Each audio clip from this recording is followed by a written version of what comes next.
Gold trusted gold buyers మీరు తాకట్టు పెట్టిన బంగారాన్ని విడిపించి ఈ రోజు ఉన్న మార్కెట్ ధరకు కొనబడును.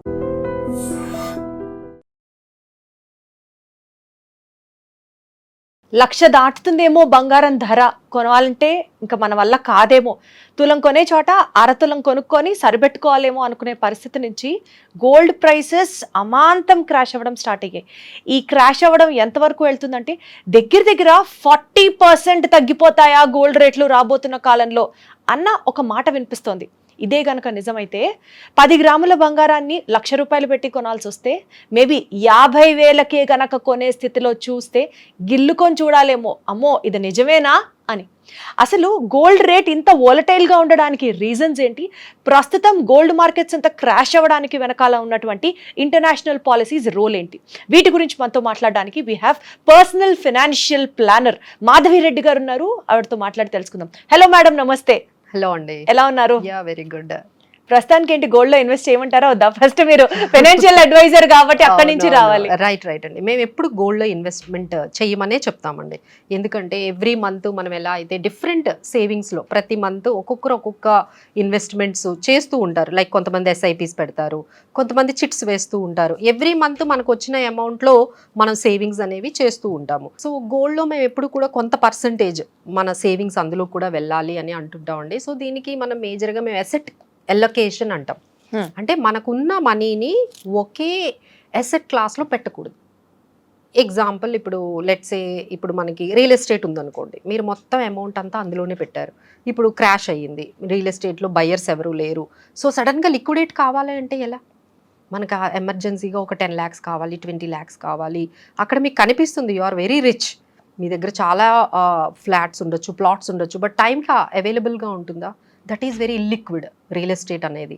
అలానే మనం ఏం చేయాలి, నెక్స్ట్ ఇంకొక దాంట్లో పెడతాం. ఏంటి, బ్యాంక్ FDs, ఇవన్నీ కొంతమంది FDsలో పెట్టడం ఇవన్నీ చేస్తూ ఉంటారు. బట్ అందులో రిటర్న్స్ చూసుకుంటే 6% వస్తుంది. సో ఇంత తక్కువ రిటర్న్స్తోని మనం వెల్త్ క్రియేట్ చేయగలమా? అక్కడ కొంత డౌట్ వస్తుంది. ఆ తర్వాత నెక్స్ట్ ఈ రెండు వర్కౌట్ కాదులే అని చెప్పి కొంతమంది ఇప్పుడంతా మ్యూచువల్ ఫండ్స్ తర్వాత ఈ స్టాక్ మార్కెట్లోకి వచ్చారు. ఇక్కడ లిక్విడిటీ ఉంటుంది, రిటర్న్స్ ఎక్కువ ఉంటాయి. ఆ లాస్ట్ 3 years చూసి ఇక్కడికి వచ్చారు.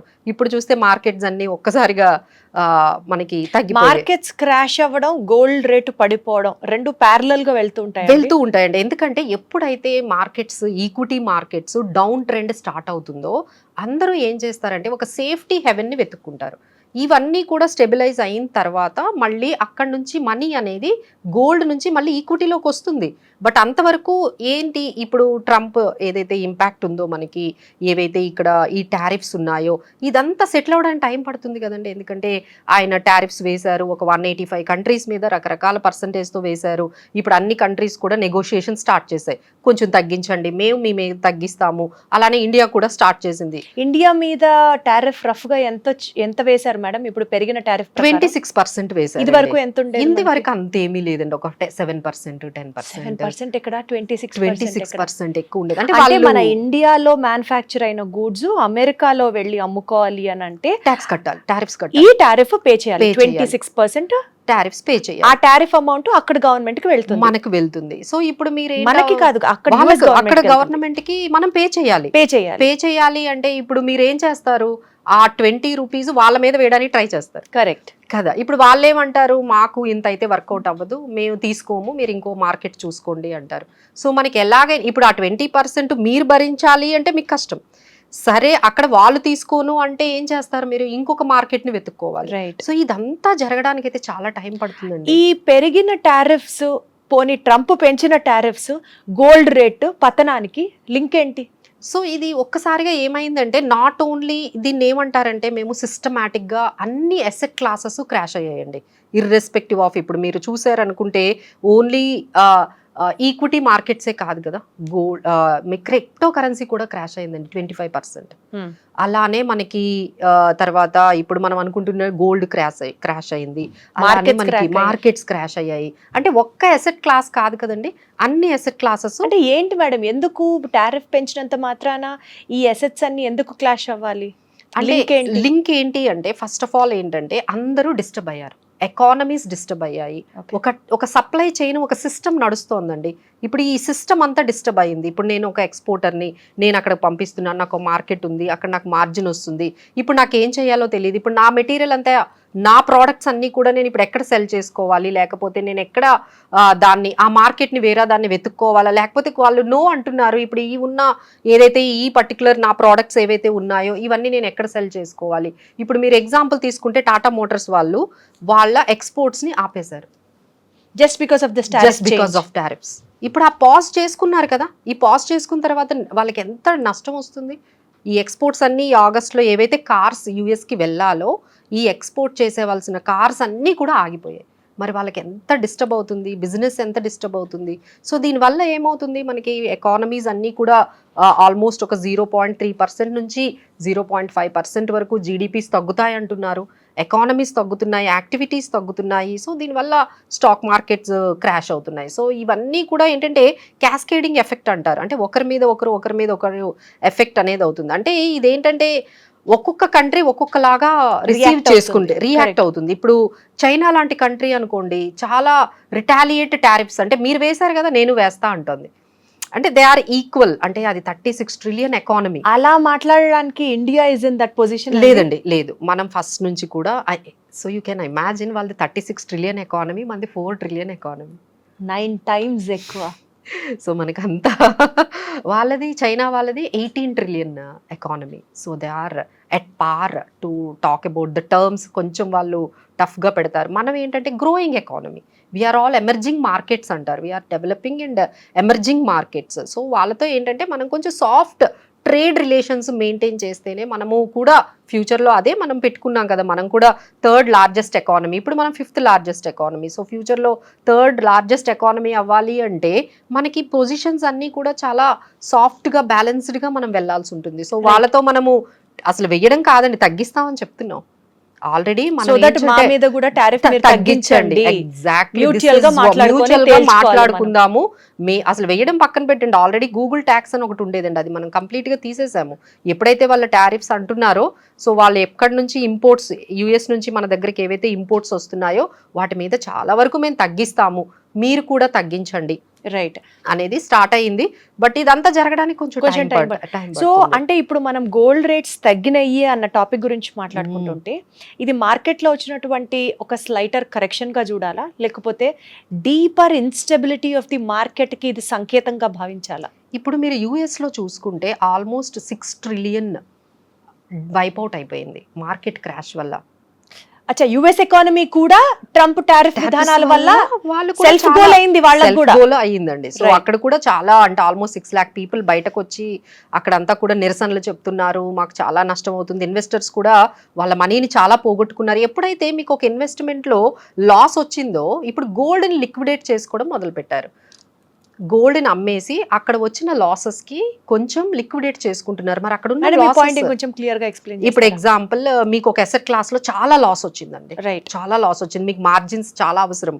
సో ఏం చేస్తారు, మన దగ్గర ఇంకొక అసెట్ క్లాస్ ఏదైతే ఉందో, ఏదైతే ప్రాఫిట్స్ లో ఉన్నారో దాన్ని బుక్ చేసుకుంటాం కదా, డబ్బులు తీసుకుని ఇక్కడ వచ్చిన నష్టాన్ని మీరు కొంచెం మేనేజ్ చేసుకోవాలి కదా ప్రస్తుతానికి. ఎందుకంటే ఆల్ ఆఫ్ సడన్ జరిగింది కదండి, మార్కెట్స్ క్రాష్ అయినాయి కాబట్టి గోల్డ్ మీద ఇన్వెస్ట్ చేసిన డబ్బులన్నీ అన్ని దేశాలు they're taking it back to some extent. ఏంటంటే ఇప్పుడు ఈ మార్జిన్స్ ఏవైతే వాళ్ళకి లాసెస్ వచ్చాయో, ఈ గోల్డ్ లో చాలా ప్రాఫిట్స్ వచ్చాయి కదండి. లాస్ట్ ఇయర్ 25% వచ్చింది, ఈ ఇయర్ కూడా ఆల్మోస్ట్ ఈ 3-4 months లోనే మన 15% పెరిగింది.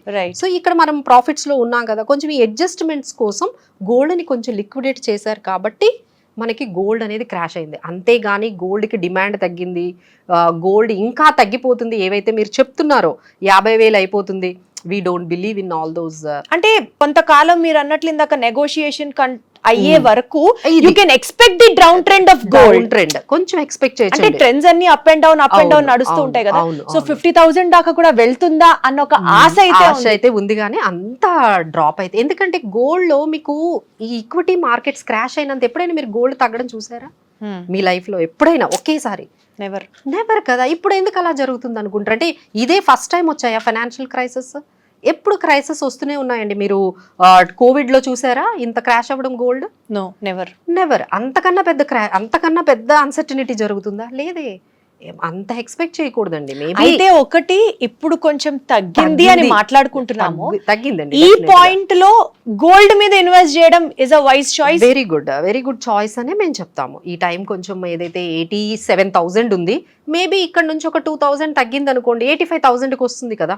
సో ఎవరైతే ఇన్వెస్ట్ చేయాలి అనుకుంటున్నారో వాళ్ళందరూ కూడా 85,000, 86,000 ఇలా ఒక లెవెల్ పెట్టుకొని ప్రతి లెవెల్లో కొంత, అంటే ఇప్పుడు ఒక 1,000 రూపీస్ తగ్గింది అనుకోండి, మీరు ఇన్వెస్ట్ చేయొచ్చు. ఇంకో 1,000 రూపీస్ తగ్గింది, ఇంకొంచెం, ఇట్లా మీరు దీన్ని కూడా ఎన్కాష్ చేసుకోవచ్చు కదా. Because this is an opportunity. ఒక ఇన్వెస్టర్ సైకాలజీ మేడం ఎప్పుడు ఎలా ఉంటుందంటే, ఫియర్ కానీ, స్పెక్యులేషన్ కానీ, మీడియా నాయిస్ కానీ, వీటన్నిటికీ ఎక్కువ ఇన్ఫ్లుయెన్స్ అవుతూ ఉంటాడు.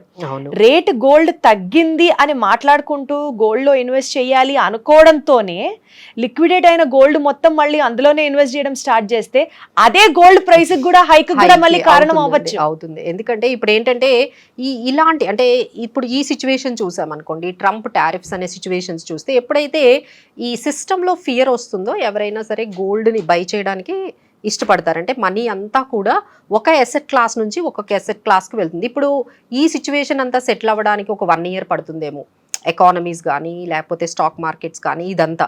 మరి ఇంతవరకు మన అమౌంట్ని సేఫ్గా ఎక్కడ పెట్టుకోవాలి? ఏదో ఒక చాయిస్ ఉండాలి కదా. So that is the safest haven అని మేము గోల్డ్ని చెప్తాం. ఇంకొకటి ఏం చెప్తున్నారు అంటే, యూఎస్లో ఈ పర్టికులర్ సిచ్యువేషన్స్, ఇప్పుడు అందరూ ఇంపోర్ట్స్ వాళ్ళకి ఎవరైతే యూఎస్కి చేస్తూ ఉన్నారో వాళ్ళందరికీ టారిఫ్స్ పెంచారు. సో ఇప్పుడు అక్కడ అంతా కూడా కాస్ట్లీ అయిపోతాయి కదా, ఈ చాక్లెట్స్ కానీ, కాఫీ, ఈవెన్ స్మాల్ కార్స్ నుంచి ఇవన్నీ, semi conductors, you name everything. ఎందుకంటే యూఎస్లో 100 వస్తువులు వాళ్ళు తీసుకుంటే 60% ఇంపోర్ట్సేనండి. వాళ్ళ దగ్గర మ్యానుఫ్యాక్చరింగ్ అయ్యి ప్రొడ్యూస్ అయ్యేవి చాలా తక్కువ. సో అందుకనే వాళ్ళు ఏం చేస్తారంటే అన్ని ఎక్కువ ఇంపోర్ట్సే చేసుకుంటారు. ఇప్పుడు అన్నిటి మీద ప్రైస్ పెరుగుతుంది, ఇన్ఫ్లేషన్ పెరుగుతుంది కదా. ఇన్ఫ్లేషన్ పెరిగింది అంటే గోల్డ్ పెరుగుతుంది.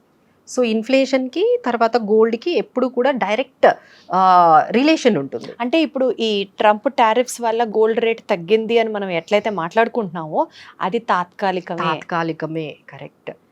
ఈ గోల్డ్ రేట్, ఈ టారిఫ్స్ వల్ల గోల్డ్ రేట్ కూడా పెరుగుతుంది, బికాజ్ ఇన్ఫ్లేషన్ కూడా పెరుగుతుంది. ఫ్యూచర్ లో పెరగడమే కానీ తగ్గడం అనేది లేదండి. జస్ట్ అక్కడ పాజ్ తీసుకుంది. జస్ట్ అక్కడ కొంతమంది గోల్డ్ ప్రాఫిట్ కూడా బుక్ చేసుకుంటారు కదండి. They have got lot of profits in so long. So వాళ్ళందరూ కూడా ఇప్పుడు ప్రాఫిట్ బుక్ చేసుకుంటున్నారు కొంచెం. అందుకని కొంచెం మనకి ఆ పర్టికులర్ ఎంత పర్సెంటేజ్, 3% తగ్గింది. క్రాష్ అని అంటామా? 3% గోల్డ్లో మనకి 3.5 weeks లో నుంచి గోల్డ్ తగ్గడం అనేది మనకి కనిపించింది.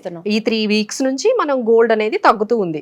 అక్కడ మనకి ఎంత తగ్గింది అనేది మాట్లాడుకుంటే ఒక 3%. ఓన్లీ 3% కి ఎంత తగ్గిపోయిందని మనము ఫీల్ అవుతున్నాము. సో 87,000 అండి ఇప్పటికి కూడా మనకి. 87,000 అనేది it's not so big crash అనేది మనం చెప్పదలుచుకోలేదు. బట్ ఏంటంటే anyhow this is an opportunity అనుకొని ఎవరైనా బై చేసుకోవాలంటే you can buy in the gold అండి. గోల్డ్ వేగంగా మేడం మైనింగ్ రిజర్వ్స్ పెరగడం కానీ, ఫైనాన్షియల్ బ్యాంక్స్ లో ఇంట్రెస్ట్ రేట్లు తగ్గడం కానీ, లేకపోతే బ్యాంక్స్ లో గోల్డ్ రిజర్వ్స్ పెరగడం కానీ కూడా కారణాలు అవ్వచ్చా గోల్డ్ రేట్ తగ్గడానికి? లేదండి, గోల్డ్ రేట్ ఇంత తగ్గడానికి అయితే మాత్రం కారణము అన్ని అసెట్ క్లాసెస్ క్రాష్ అయ్యాయి. నేను చెప్పినట్టుగా ఈక్విటీ క్రాష్ అయింది, తర్వాత క్రిప్టో కరెన్సీస్, తర్వాత స్టాక్ మార్కెట్, అలా దాంతో పాటు గోల్డ్ కూడా క్రాష్ అయింది. అంతే.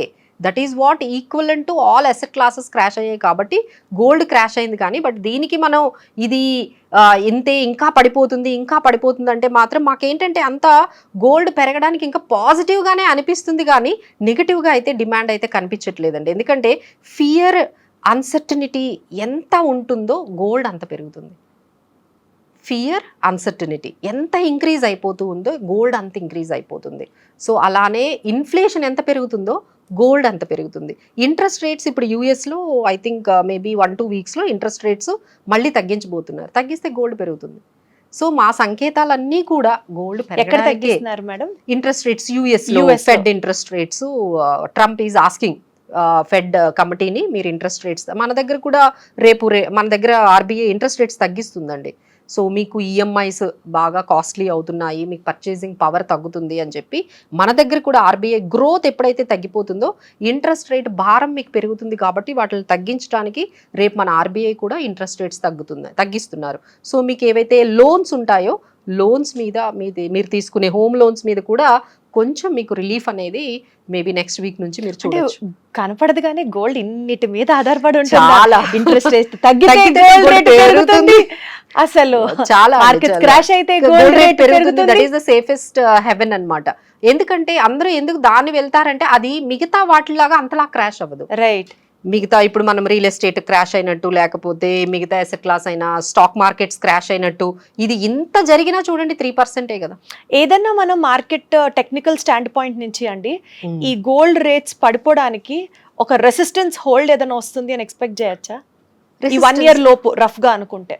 అంటే ఇప్పుడు గోల్డ్ ఒక లెవెల్ వరకు, అంటే ఇప్పుడు మనం రీసెంట్ హైస్ ఏవైతే చూసామో మనం 89,000 వరకు మనం చూసాము. బట్ మా ఎక్స్పెక్టేషన్ ఇప్పుడు ఎట్లా మేము అనుకునేది ఏంటంటే సెన్సెక్స్ 1 lakh అవుతుంది అనుకున్నాం అండి ముందుగా. బట్ సెన్సెక్స్ ని మించి గోల్డ్ 1 lakh అవుతుంటే మాకే ఆశ్చర్యం వేస్తుంది అసలు. జస్ట్ షాక్డ్ అసలు. మేము అనుకున్నాం సెన్సెక్స్ 1 lakh ముందు రీచ్ అవుతుంది గోల్డ్ కన్నా అనుకున్నాము. బట్ గోల్డ్ మా సెన్సెక్స్ ని కూడా బీట్ చేస్తూ దానికన్నా ముందు మేమే 1 lakh. ఎలాంటి స్టెప్స్ జరిగితే గోల్డ్ రేట్ కి రెసిస్టెన్స్ వస్తుందని అనుకోవాలండి? అసలు మనం చూస్తామా ఏది తగ్గుతుందనా? అట్లీస్ట్ అక్కడతో ఉంటుందా అన్నది అసలు లేదండి. సిచ్యువేషన్స్ అలా లేవు. బయట సిచ్యువేషన్స్ ఏంటంటే చాలా రిస్క్ అనేది పెరిగిపోతూ ఉంది. ఇప్పుడు ఒకవైపు ఈ ట్రేడ్ అంటే దీన్ని మేము ట్రేడ్ వార్ అంటామండి. You are seeing some kinds of wars కదా. ఇప్పుడు మనము ఇక్కడ అంటే different kind of war. But ఈ ట్రేడ్ కూడా ఒక రకమైన వారే between US and China. Between US and the rest of the world కన్నా చైనాతో ఇంకొంచెం ఎక్కువగా స్టిఫ్ గా ఉంది. ఇప్పుడైతే ఇప్పుడు యుఎస్ అనేది బిగ్గెస్ట్ ఎకానమీ. అక్కడ స్లో డౌన్ అయిందనుకోండి, మన ఇండియాలో మనం ఎంత స్ట్రాంగ్గా ఉన్నా బికాస్ ఆఫ్ యుఎస్ రెసిషన్లోకి వెళ్ళిపోతుందా, యుఎస్ స్లో డౌన్ అవుతుందా, దాని ఇంపాక్ట్ మన మీద ఉంటుంది. సో వాళ్ళు అందరూ అంటే ఎంటైర్ బిగ్గెస్ట్ ఎకానమీస్ ఎప్పుడైతే ఫ్లరిష్గా ఉంటాయో మన ఇండియా కూడా ముందుకు వెళ్తుంది. బట్ ఎప్పుడైతే మిగతా ఎకానమీస్ అన్నీ కూడా స్లో డౌన్ అవుతాయో దాని ఇంపాక్ట్ అనేది, ఎందుకంటే వీఆర్ ఇంటూ గ్లోబలైజేషన్, ఈ గ్లోబలైజేషన్ ఇంపాక్ట్ వల్ల ఒకరు కానీ స్లో అయితే దాని ఇంపాక్ట్ మన మీద కూడా పడుతుంది. సో దానివల్లే అంతా కూడా ఫియర్గా ఫీల్ అవుతున్నారు. Because of that fear US కానీ స్లో డౌన్ అయితే, వాళ్ళ ఎకానమీ స్లో డౌన్ అయితే, చైనా ఎకానమీ స్లో డౌన్ అయితే, మన ఇండియా వెరీ స్ట్రాంగ్ అండి. ఇప్పటికీ కూడా డొమెస్టిక్గా కానీ మనకున్న కన్జంప్షన్ కానీ అంతా కూడా స్ట్రాంగ్. మన జిఎస్టీ కలెక్షన్స్ కానీ మీరు ఏ వైపు చూసుకున్నాండి, అఫ్ కోర్స్ ఇప్పుడు మనం అన్ని అసెట్ క్లాసెస్ క్రాష్ అయ్యామనుకున్నాం, క్రూడ్ కూడా క్రాష్ అయింది. Crude also become $64. అసలు వీఆర్ ఎక్స్పెక్టింగ్ అసలు మన ఇండియాలో ఎందుకు పెట్రోల్ ప్రైజెస్ తగ్గించరు అనేది నాకు ఇప్పటికీ అర్థం కాదు. ఎగ్జాక్ట్లీ ఎందుకు $63 వచ్చిందండి, ఎందుకు ఒక ₹2 ఎందుకు తగ్గించకూడదు? We are very very cheap now. The crude has crashed almost $160 నుంచి ఇప్పుడు $60. యూ కెన్ ఇమాజిన్ ఎంత తగ్గిందో. మనకేం తగ్గించారు? సో ఇలాంటివన్నీ కూడా మనకి ఇంటర్నేషనల్గా ఈ క్రాషెస్ అనేది ఆ ఒక్క అసెట్ క్లాస్ కాకుండా క్రూడ్ కూడా తగ్గింది. ఇవన్నీ కూడా మనకి పాజిటివ్. ఎందుకంటే ఇండియా ఇంపోర్ట్స్ ఎ లాట్, క్రూడ్ని బాగా ఇంపోర్ట్ చేసుకుంటుంది. ఇప్పుడు అది చాలా చీప్ అయిపోయింది కదండి. సో ఇవన్నీ కూడా మన ఎకనామికల్గా ఇండియా ఎంత స్ట్రాంగ్ ఉన్నా బయట కంట్రీస్ కొంచెం స్లో డౌన్ అవుతుంటే ఆ ఇంపాక్ట్ అనేది మనకి కనిపిస్తుందండి. But this is temporary. ఎవరు కూడా భయపడాల్సిన అవసరం లేదు. It's very strong. Indian economy చాలా స్ట్రాంగ్గా ఉంది. మీకు ఎవరైతే ఇన్వెస్ట్మెంట్స్ ఉన్నాయో అవన్నీ కూడా మీరు ప్యానిక్ అయిపోయి సెల్ ఆఫ్ చేసేసుకొని దాన్ని అట్లా అంటే మ్యూచువల్ ఫండ్స్ కానీ ఏవైనా సరే మీరు అలాంటి డెసిషన్స్ అయితే హార్ష్ డెసిషన్స్ అయితే ఈ టైంలో తీసుకోకూడదండి. గోల్డ్ ని హోల్డ్ చేసుకోమంటారా? సెల్ ఆఫ్ చేసుకోవచ్చా? అంటే కొంత ప్రాఫిట్ ఏదైనా ఉంటే ఆల్రెడీ కొంతమంది ఇప్పుడు అదే మార్కెట్లో ఇప్పుడు గోల్డ్ పడడానికి కారణం అదే ఏంటంటే కంటిన్యూస్గా గోల్డ్ పెరిగింది. మీరు గమనించారో లేదు, 72,000 నుంచి అనుకుంటా ర్యాలీ స్టార్ట్ అయింది. కంటిన్యూస్గా ఇప్పుడు 89,000 వరకు పెరిగింది. కొంతమంది ఈటీఎఫ్స్లో పెట్టుకునే వాళ్ళందరూ కూడా ఇందులో కొంచెం సెల్ ఆఫ్ చేసుకున్నారు. బట్ ఏంటంటే గోల్డ్లో ఇండియా ఇన్వెస్ట్మెంట్ అనేది మనం ఇన్వెస్టర్స్ పెట్టేది చాలా డిఫరెంట్గా ఉంటుందండి. గోల్డ్ అంటే ఏం పెడతాం మనం? ఫిజికల్ గోల్డ్ కొంటూ ఉంటాం, రైట్? సో అది ఎంత వద్దు అని చెప్పినా మన వాళ్ళందరూ కూడా వింటలేదు. ఎందుకంటే ఫిజికల్ గోల్డ్ మీరు ఎప్పుడైతే చిన్న చిన్న ఆభరణాలు ఇలాంటి పెడుతూ ఉన్నారో మీకు తరుగని జిఎస్టీ అని ఆల్మోస్ట్ అక్కడ మీకు 20% వరకు వేస్టేజ్ అయిపోతుంది. సో అలా కాకుండా మనకి ఫుల్ దాని మీద మనకి ప్రాఫిట్ రావాలి అంటే please invest in ETFs. Gold ETFs ఎంత ఈజీ అంటే మీరు జస్ట్ ఒక డీమ్యాట్ అకౌంట్ ఉన్నా ఇమీడియట్గా మీరు ఒక 5,000 రూపీస్ ఉన్న మీరు గోల్డ్ కొనుక్కోవచ్చు. ఎప్పుడైనా అవసరమైతే దాన్ని ఇమీడియట్గా సెల్ చేసుకోవచ్చు. ట్రాన్సాక్షన్ కాస్ట్లు ఏమీ ఉండవు, జిఎస్టీలు ఏమీ ఉండవు, తరుగులు ఏమీ ఉండవు, మీకు ఆ ప్యూరిటీ ప్రాబ్లమ్స్ ఉండవు. ఎంత ఈజీ అండి. సో యాజ్ అన్ ఇన్వెస్ట్మెంట్గా మీరు గోల్డ్ని చూడాలి అనుకుంటే మాత్రం gold investment in ETFs. And ఇప్పుడున్న మార్కెట్ వోలటిలిటీని భయపడకుండా షేర్ మార్కెట్స్ కానీ స్టాక్ మార్కెట్ లో ఇన్వెస్ట్ చేసిన వాళ్ళు కానీ మ్యూచువల్ ఫండ్ ఇన్వెస్టర్స్ కి కానీ హోల్డ్ చేసుకోండి, డోంట్ గెట్ డిస్హార్టెండ్ అంటున్నారు మీరు. అవునండి, అవును. కొంచెం ప్యానిక్ అవుతున్నారు ఎందుకంటే లాస్ట్ 3 years నుంచి ఒకటే అప్ సైడ్ చూసాం కదండి. అంటే 2020 కోవిడ్ తర్వాత క్రాష్ అవ్వడం ఇదే. ఈ 3 yearsలో ఎప్పుడు మనం అంత క్రాష్ స్టాక్ మార్కెట్లు అంటే క్రాష్ అయినా వెంటనే రికవర్ అయ్యేదండి. ఇప్పుడు అలా కాదు. So it is getting in to అంటే మనది ఆ నిఫ్టీ ఆల్ టైమ్ హై 26,277, ఇప్పుడు 21,000.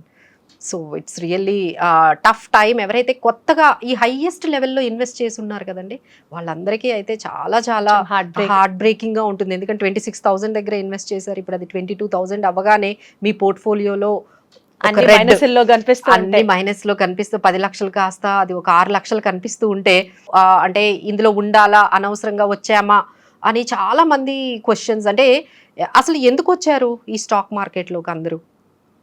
Why most of the people after Covid తర్వాతనే ఎక్కువగా ఈ పర్టికులర్ స్టాక్ మార్కెట్లోకి వచ్చారండి.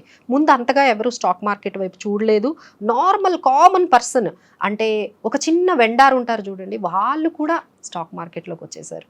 సో ఇంతమంది ఇలా స్టాక్ మార్కెట్లోకి రావడానికి ఏంటంటే బ్యాంకులో ఇంట్రెస్ట్ రేట్స్ తగ్గిపోయాయి. సో వాళ్ళు ఇన్ఫ్లేషన్కి బ్యాంక్ ఇచ్చే ఇంట్రెస్ట్కి వర్కౌట్ అవ్వట్లేదు. ఏదైతే పోస్ట్ ఆఫీసుల్లో పెట్టుకునే వాళ్ళు, లేకపోతే ఎన్ఎస్సి సర్టిఫికెట్లు కొనుక్కునే వాళ్ళు, పబ్లిక్ ప్రావిడెంట్ ఫండ్లో పెట్టుకునే వాళ్ళు, పిఎఫ్లో పెట్టుకునే వాళ్ళు, లేకపోతే సుకన్య సమృద్ధి ఎఫ్డీలు వేసేవాళ్ళు, సుకన్య సమృద్ధి స్కీమ్లో వీళ్ళందరూ ఒక 9% వచ్చేటప్పుడు హ్యాపీగా ఉన్నారు. ఎప్పుడైతే అది 9 కాస్త ఇప్పుడు 6% అయ్యిందో so they are searching for another. ఇప్పుడు ఈ పాయింట్ ఆఫ్ టైంలో స్టాక్ మార్కెట్లో ఉంచడం బెటరా, గోల్డ్ ఈటీఎఫ్లు కొనుక్కోవడం బెటరా, లేకపోతే ట్రెడిషనల్ బ్యాంకింగ్ విధానాలు మీరు అన్నట్లు ఎఫ్డీలు ఆర్డీలు ఇవి బెటరా? ఎక్సలెంట్ క్వశ్చన్ అండి. The question how we can give it. అన్నిట్లో మనం ఉండాలి, అన్ని అసెట్ క్లాసెస్లో ఒక పర్సంటేజ్ అనేది మనం పెట్టుకోవాలి. ఎగ్జాంపుల్ ఒక 100 రూపీస్ ఉన్నాయనుకోండి, 50 రూపీసో 40 రూపీసో మీరు ఈక్విటీ పెట్టండి. ఆ తర్వాత ఒక 30 రూపీస్ ఏంటి బ్యాంక్ ఎఫ్డి కానీ, లేకపోతే సుకన్య సమృద్ధి స్కీములు కానీ, లేకపోతే పిఎఫ్లు కానీ, పీపీఎఫ్లు కానీ, ఇది మేము డెట్ అనేది చెప్తాం. డెట్ ఇన్స్ట్రుమెంట్స్లోని వాల్టిలిటీ తక్కువ ఉంటుంది, రిస్క్ తక్కువ ఉంటుంది. రైట్. సో ఇంకా 20% ఉంది కదండి, 20 రూపీస్ ఉంది కదా, అది గోల్డ్లో పెట్టుకోండి. అద్భుతం, అద్భుతం. సో సింపుల్ అయిపోయిందా? చాలా సింపుల్ అయిపోయింది. నాకు ఈ ఇంగ్లీష్ స్టేట్మెంట్ ఒకటి గుర్తొస్తుంది, don't put all your eggs in single basket. ఇలా ప్రశాంతంగా పెట్టుకున్నారు అనుకోండి, అసలు మార్కెట్ ఎంత క్రాష్ అయినా మీ మొత్తం ఓవరాల్ పోర్ట్ఫోలియో చూసుకుంటే డిస్టర్బ్ అవ్వదు. ఎందుకంటే మార్కెట్ క్రాష్ అయింది కానీ గోల్డ్ ఎక్కువ రిటర్న్ వచ్చింది, ఓవరాల్ గా మీకు బ్యాలెన్స్ అయిపోయింది కదా. సో ఇలాంటి సిచ్యువేషన్స్ లోని మనకి ఎక్కువగా కూడా ఎసెట్ అలొకేషన్ అనేది, డైవర్సిఫికేషన్ స్ట్రాటజీస్ అనేవి బాగా వర్కౌట్ అవుతాయండి. కానీ మన వాళ్ళు ఏంటంటే ఒకటి పట్టుకుంటే దాంట్లోనే వెళ్తూ ఉంటారు. ఇప్పుడు కొంతమంది కూడా అదే కోవలోకి వస్తాను because of the financial illiteracy what I am having. Okay, కొంతమందికి రియల్ ఎస్టేట్ అంటే చాలా ఇష్టం. కొంచెం డబ్బులు రాగానే తీసుకొని ఇలా ప్లాటే కొంటా అంటారు. సార్ అది కాదు సార్, కొంచెం వేరే ఇంకో ఇన్వెస్ట్మెంట్స్ కూడా కొంతమందికి లేడీస్ ఎస్పెషల్లీ గోల్డ్ అంటే చాలా ఇష్టం. కొంచెం డబ్బులు వచ్చాయంటే ముందు షాప్కి వెళ్ళాలి, అక్కడ గోల్డ్ కొనుక్కోవాలి. సూత్రాల్లో కాసులు పెంచేసుకుందాం అని ట్రై చేస్తారు కానీ దాని వల్ల ఏం లాభం అన్నది ఇంకొకటి ఎందుకు ట్రై చేయకూడదు? ఓకే, ఇప్పుడు చాలా మంది గోల్డ్ స్కీములు వేస్తూ ఉంటారు. మేము చెప్పేది ఏంటంటే ఓకే గోల్డ్ స్కీములు మంచివే, 1 వేయండి 2 వేయండి, ఎన్ని వేస్తారు? ప్రతి షాప్లో గోల్డ్ స్కీమ్ అవసరమా? ఆ 5,000 ఒక ఎస్ఐపి పెట్టి చూడండి.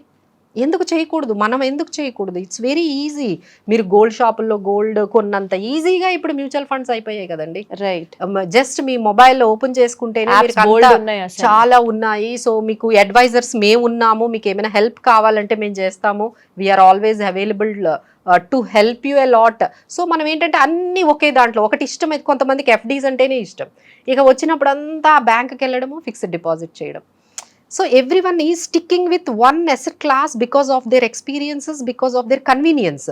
ఈ కన్వీనియన్స్ కంఫర్ట్ జోన్ని కొంచెం దాటి మనం కానీ ఆలోచించినట్లయితే we can do personal finances అన్నీ కూడా బెటర్గా ఉంటాయండి. ఎందుకంటే ఇలాంటి సిచ్యువేషన్స్లోనే మనకి ప్రాసెస్, స్ట్రాటజీ, డిసిప్లిన్ అన్నీ అవసరము. So because of Trump tariffs కానీ, స్లో డౌన్ వల్ల కానీ ఐటీలో చాలా జాబ్స్ పోబోతున్నాయి. ఆర్టిఫిషియల్ ఇంటెలిజెన్స్ వస్తుంది. యూఆర్ జాబ్స్ అన్నీ కూడా ఇప్పుడు హ్యూమన్ని రీప్లేస్ చేసేస్తాం అంటున్నారు కదా 2026 కల్లా. సో ఇప్పుడు మీ జాబ్స్ అన్నీ కూడా ఒక ఆర్టిఫిషియల్ ఇంటెలిజెన్స్ రోబో చేస్తే ఇక మన పరిస్థితి ఏంటి? So many challenges are coming to the human being. So వీటన్నిటికీ మనం రెడీగా ఉండాలంటే మన పర్సనల్ ఫైనాన్సెస్ అన్నీ కూడా పర్ఫెక్ట్గా పెట్టుకుంటే ఇలాంటివి ఎన్ని ఛాలెంజెస్ వచ్చినా మనం ఈజీగా ఫేస్ చేయగలము. బట్ పర్సనల్ ఫైనాన్సెస్ అయితే పర్ఫెక్ట్గా మెయింటైన్ చేయాలి. దాన్ని ఒక ఫైనాన్షియల్ ప్లానర్ దగ్గరకు వెళ్ళి వాళ్ళ ద్వారా మనం చేయించుకుంటే ఇంకా ఈజీగా అయిపోతుందండి. Thank you so much Madhavi Reddy గారు, చాలా చాలా చాలా క్లియర్గా ఎక్స్ప్లెయిన్ చేశారు. Takeaway points from this interview ఒకటి ఏంటంటే, ప్రస్తుతానికి గోల్డ్ రేట్స్ క్రాష్ అయ్యాయి. దట్ డజంట్ మీన్ ఈ ట్రెండ్ ఇలా కొనసాగుతుంది. ఇప్పటికైతే కరెంట్లీ గోల్డ్ రేట్ తగ్గింది కాబట్టి you can start learn to investing in to gold. ఇది ఒకటి మోస్ట్ ఇంపార్టెంట్ పాయింట్. ఇంక ఇలాగే తగ్గిపోతుంది, నేను ఇంట్రడక్షన్లో చెప్పినట్లు 50,000కి వెళ్ళిపోతుంది, 40,000కి వెళ్ళిపోతుంది అన్నవి మాత్రం జరుగుతాయి అన్న నమ్మకాలు, సంకేతాలు దరిదాపుల్లో కూడా లేవు. కాబట్టి to understand the market psychology and start investing what is bet at that current point of time is most important. And ఇందాక మాధవ్ రెడ్డి గారు చెప్పినట్లుగా ఫైనాన్షియల్ ప్లానర్స్, అడ్వైజర్స్ మనకు అందుబాటులోనే ఉన్నారు. Let us all take their help and excel financially also. Thank you so much, madam. Thank you so much.